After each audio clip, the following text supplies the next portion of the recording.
सेठ बंसी बहुत ही अमीर आदमी था। बचपन से ही वह कंजूस स्वभाव का था। उसकी इसी आदत की वजह से उसकी पत्नी रज्जो उससे बड़ी दुखी रहती थी। उसके 2 बेटे थे। भोंदू, छत पर धूप में 1 बाल्टी पानी रख दे और 2 गिलास पानी उबाल दे। गले में खराश है, थोड़ा गरारा कर लूंगा। जी मालिक, अभी किए देता हूँ।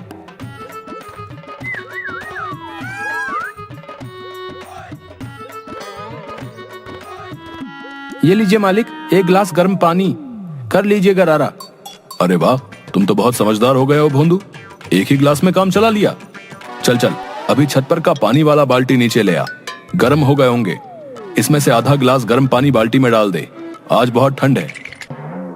आधा गिलास गर्म पानी में नहाएगा क्या और निचोड़ेगा क्या? अरे भोंदू, दुकान के लिए देर हो रही है, खाना अभी नहीं बना है क्या? मालिक, दाल अभी नहीं हुई है मालिक, दोपहर तक हो जाएगी तो पहुंचा दूंगा। अबे 4 घंटे में कौन सी दाल बनती है? पूरे महीने का ईंधन एक ही दिन में उड़ा देगा क्या? नहीं मालिक, अब मैं आपका नौकर हूँ, उस करोड़ीमल सेठ का नहीं। इसलिए अब मैं जो भी करूंगा आपके हिसाब से करूंगा। वो मालिक, मैंने जो आपको 2 गिलास पानी उबाल कर दिया था, उसकी भाप से आधा गिलास गर्म पानी इकट्ठा किया था। चलो अच्छा किया, उससे तुमने भी गरारा कर लिया ना। नहीं मालिक, मैं इतना मतलबी थोड़ी ना हूँ। मैंने उसमें 2 गिलास और पानी डालकर दाल उबालने के लिए छत पर डाल दिया है। दोपहर तक दाल तैयार हो जाएगी। अच्छा, ऐसा सही में हो जाएगा? तब तो मेरा ईंधन भी बच जाएगा। आज तो प्रयोग कर रहा हूँ मालिक, अगर कामयाब रहा तो रोज इसी तरह बनाऊंगा। और मालिक, बाजार से एक अंडा ले आऊं क्या? अबे पागल हो गया है क्या? सावन के महीने में अंडा खाएगा? वो मालिक, मैं तो अगले महीने के लिए ही बोल रहा था कि अंडा लाकर रख देंगे, 1 महीने में मुर्गा बन जाएगा तो पूरा घर खाएगा। ले आ, आज तूने साबित कर दिया कि तू ही मेरा सच्चा नौकर है। हाँ। नहा धोकर सेठ बंसी तैयार होकर बैठा रहता है। तभी राजू कॉलेज जाने के लिए बाइक की चाबी लिए। अरे राजू, ये मोटरसाइकिल की चाबी लेकर सुबह सुबह कहाँ चल दिए? चल इधर आ और बाइक की चाबी दे। अरे पापा, कॉलेज जा रहा हूँ पापा, लेट हो रहा है। चल इधर ला बाइक की चाबी। 5 मन अनाज खा खा के कितना मोटा हो गया है। साइकिलिंग कर, साइकिलिंग। ये पकड़ साइकिल की चाबी और चल, मुझे दुकान पर छोड़ते हुए अपना कॉलेज निकल जाना। पापा, एक तो मैं 60 केजी का हूँ, ऊपर से आप 82 केजी के। साइकिल कहाँ उतना वजन सह पाएगी। ऐसा करते हैं, मोटरसाइकिल ले लेते हैं पापा, जल्दी पहुंच भी जाएंगे और दोनों उस पर निकल भी जाएंगे। चुपचाप साइकिल निकालो और मुझे दो, मैं दुकान तक साइकिल चला कर लेकर जाऊंगा। तुम पीछे पीछे जॉगिंग करते हुए दुकान तक पहुंचो, फिर वहां से तुम साइकिल लेकर कॉलेज चले जाना। अरे काहे मेरे बच्चे के शरीर पर नजर लगा रहे हो? एक तो ऐसे ही सूख के कांटा हो रहा है, ऊपर से तुम इसको इतना परेशान करोगे तो बच्चा कैसे रह पाएगा जी? जा बेटा जा, तू अपना बाइक लेकर निकल, इन्हें जैसे जाना है वैसे जाए दुकान। अरे रज्जो, तुम दोनों एक दिन मुझे रोड पर ला दोगी। रुक राजू, मैं भी चलता हूँ। जब मोटरसाइकिल ले ही जा रहा है तो मैं अपना एनर्जी क्यों खत्म करूँ? मुझे दुकान पर छोड़ते चले जाना। बची हुई एनर्जी से दुकान में मैं 2-4 बोरियां उठाकर रख दूंगा। इसी तरह बंसी की कंजूसी की वजह से पूरे परिवार सहित मोहल्ले के सभी लोग परेशान रहते थे। सेठ बंसी की कंजूसी का चर्चा दूर दूर तक मशहूर था। एक दिन दुकान में, अरे सोहन, अंदर तो देखो, क्या फूटने का आवाज आया? सेठ जी, चूहे ने डिटॉल की शीशी गिरा दी है, वही फूट गया है। ये ले जाओ यहाँ से कपड़ा और डेटॉल को वहां से पोंछकर दूसरी शीशी में निचोड़ कर रख दो और कपड़ा लेकर मेरे पास वापस आओ। ये लो सेठ जी, मैंने सारा डिटॉल अच्छी तरह से कपड़े से निचोड़ कर दूसरी शीशी में रख दिया है।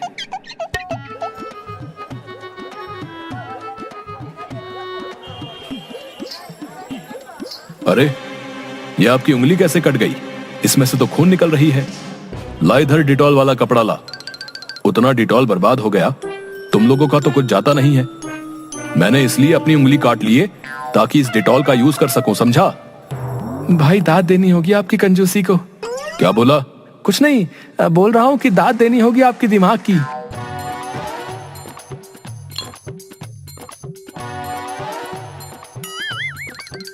भाई 2 किलो चीनी देना। ये लो भैया, और बोलो। अच्छी वाली दो भाई, पिछली बार यही वाला ले गया था, बिल्कुल मिट्टी नहीं है। चीनी मीठी नहीं थी। लो कर लो बात। हाँ तो क्या मैं झूठ बोल रहा हूँ? वो तो तुम ही जानो। देखो भाई, एक हफ्ते तक चीनी मत खा, तब देखना थोड़ी चीनी भी कैसी मीठी लगती है। ये क्या बकवास है भाई? अरे कैसी बकवास भाई, जितना दाम उतना काम, समझे? अब निकलो यहाँ से। एक बार सेठ बंसी अपनी दुकान से घर जा रहा था। ला ला ला ला ला, आज मौसम है सुहाना, दारू पीने का है बहाना, ला ला ला ला ला।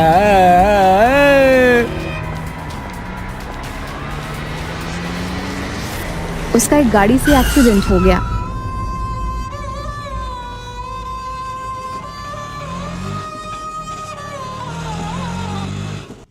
बंसी को शहर के एक बड़े अस्पताल में भर्ती कराया गया।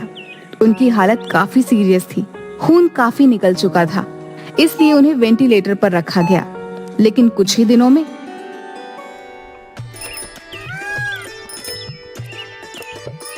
वह ठीक होकर अपने घर वापस आ गए।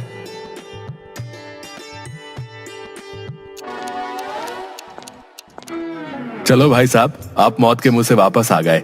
अब एक पूजा कर पार्टी दे दो। माफ करना वर्मा जी, एक तो उतना खून गिर गए और बचा खुचा खून आप लोग जला रहे हो। अभी 7 लाख रुपए लगे हैं और 10 लाख रुपए का प्लान बना रहे हो। ओह, सचमुच मैं शर्मिंदा हूँ। क्यों जी, वर्मा जी क्या गलत बोले थे जो तुमने उन्हें इस कदर बोला कि बेचारे आंख नीचे किए हुए चले गए?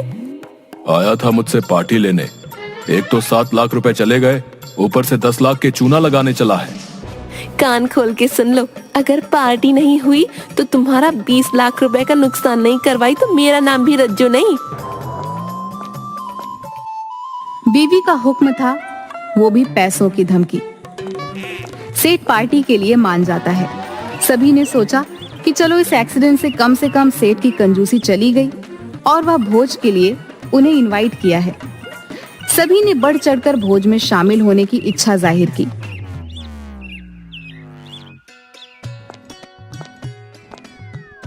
पिताजी, वो टेंट हाउस वाला आया है।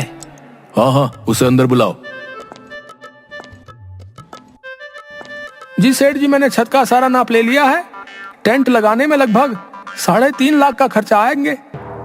अच्छा, अगर ऊपर से सीलिंग नहीं करेंगे तो कितना खर्चा आएगा? अगर ऊपर से सीलिंग नहीं करेंगे तो 2.75 हजार खर्च होंगे। अगर टेंट ना करें तो सिर्फ कुर्सी टेबल का क्या पड़ेगा? अगर टेंट ना कीजिए और बत्ती बाजा जनरेटर भी हटा दीजिए तो कुर्सी टेबल का 40,000 रुपया पड़ेगा। और अगर कुर्सी टेबल भी हटा दीजिए तो छत पर दरी बिछाकर अगर खिलाते हैं तो 300 रुपए के दरी में काम चल जाएगा। बहुत अच्छा, गुड, बहुत ही समझदार टेंट वाले हो तुम। मैं तुम्हारा टेंट का रेकमेंड अपने दोस्तों के साथ करूंगा। पिताजी, वो टेंट वाला तो बिना कुछ एस्टिमेट बताए ही चला गया। अरे वो बहुत ही समझदार टेंट वाला था। 3.5 लाख रुपए उसने आज मुझे बचा दिया। मेरे इलाज में लगे 7 लाख का आधा पैसा आज रिकवर हो गया। पिताजी, इनविटेशन कार्ड छपवाने के लिए 5,000 रुपए चाहिए था। अरे सबको तो मुंह से ही बोल दिए हैं, इनविटेशन कार्ड का क्या करोगे? वैसे भी इनविटेशन कार्ड अब पुराने हो गए हैं। जरा अपना मोबाइल का ब्लूटूथ ऑन कर डेटा देना। मैं अभी व्हाट्सएप से सभी को इनविटेशन भेज दे रहा हूँ। चलो, ये भी 5,000 बच गए। अभी भी 3,45,000 रुपए मुझे रिकवर करने होंगे। हलवाई भी पूछ रहा था कि मेन्यू में क्या क्या रहेगा। हाँ, उसे भी भेज दो। आज उसका भी फाइनल कर ही देता हूँ। आखिर संडे को भोज जो है। प्रणाम हजूर। अरे रामचंद्र, क्या हाल है? क्या बजट है तुम्हारा? ठीक है हजूर, वो 500 आदमियों का खाना बनाने का 20,000 लगेगा मालिक। अरे इतना चार्ज तो 5 स्टार होटल के शेफ भी नहीं लेता है एक दिन का खाने का। वो हुजूर 20 आइटम भी तो हैं, कम से कम 10-12 कारीगर लगेंगे। अब 1,000 रुपए भी नहीं कमाए लगन में तो क्या कमाए? 20 आइटम? किस बेवकूफ ने ये मेन्यू बनाया है? 20 आइटम खाते खाते आदमी का हाजमा खराब हो जाएगा। उन्हें अस्पताल जाना पड़ेगा। मैं अभी आ रहा हूँ अस्पताल से। मैं जानता हूँ कितना फीस लेता है डॉक्टर। 20 आइटम नहीं, 10 आइटम का बताओ कितना लगेगा। हुजूर 12,000 से कम में नहीं हो पाएगा। ठीक है, लेकिन जो भी आइटम बनाओगे मेरे ऑर्डर के बिना खाने के लिए नहीं भेजोगे। अगर भेज दिए तो उसके पैसे काट लूंगा और उस आइटम में लगा मटेरियल का पैसा भी लूंगा, सो ध्यान रहे। ठीक है मालिक, आपके ऑर्डर के बिना कोई आइटम सर्व करने के लिए नहीं जाएगा। इसी तरह सारा व्यवस्था करते करते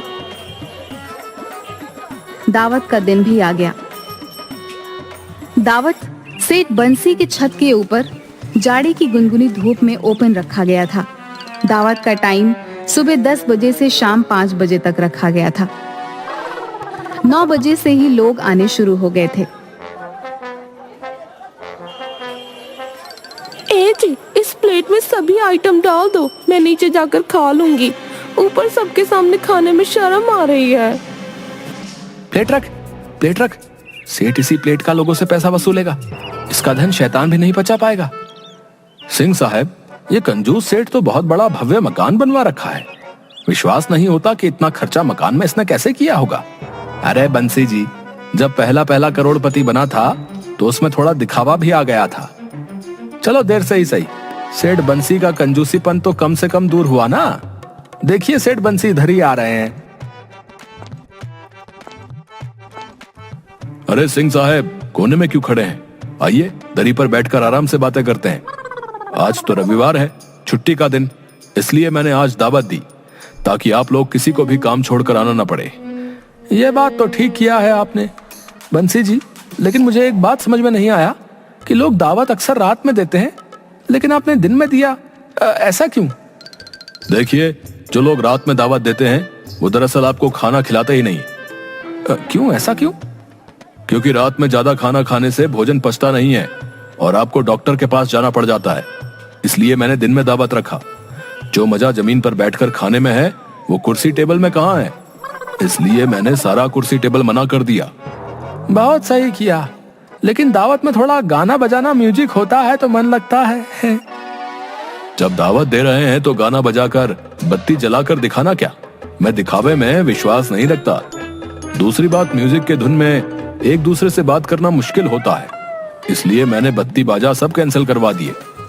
ओपन स्काई में जाड़े के गुनगुनी धूप में पिकनिक का मजा लीजिए। दावत 10 बजे से स्टार्ट होना था, 2 बजने जा रहे थे, लेकिन अभी तक दावत का नामो निशान नहीं था। लोग सुबह से ही भूखे पहुंचे हुए थे। कुछ लोग बाहर तो कुछ लोग छत पर भूख से बेहाल होकर टहल रहे थे। मालिक सुबह 10 बजे से ही खाना बनाकर तैयार है, 2 बजने जा रहे हैं, कहें तो स्टॉल लगवा दें।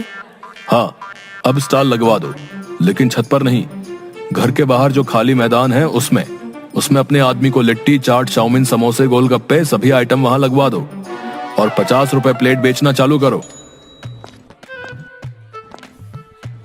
मालिक, लोग पूछ रहे हैं कि खाना कब चालू होगा, उन्हें क्या बोलूं? उनको जाकर बोल दो कि खाने में अभी 2 घंटा और लेट है। अगर कुछ खाना चाहते हैं तो बाहर लिट्टी, चाट, समोसा, गोलगप्पा वाले सब बेच रहे हैं, वहां जाकर तब तक कुछ खा लीजिए। इस तरह सुबह से भूखे लोग सामने मैदान में जाकर चाट, पकौड़े, गोलगप्पे, समोसे, चाउमीन सब कुछ खाकर अपनी भूख मिटा रहे थे और पैसा भी पे कर रहे थे। तभी भोंदू आकर बताता है कि दावत का खाना बन चुका है। आओ सब लोग, खाना तैयार है, आओ आओ। क्या ये सेठ सबको पपलू बना दिया है? अब सबका पेट तो ये चाट पकौड़े खाकर भर गया, खाना क्या खाक खाएंगे? अरे भैया, जो भी हो, दावत में आए हैं तो अब कुछ ना कुछ देकर जाना ही होगा। चलो अब वहां भी थोड़ा पेट पूजा कर लेते हैं। पैसा देकर पेट भर चुके लोग अनमनी ढंग से गिफ्ट का एनवेलप सेठ बंसी को थमाते हैं और थोड़ा बहुत खाकर चले जाते हैं।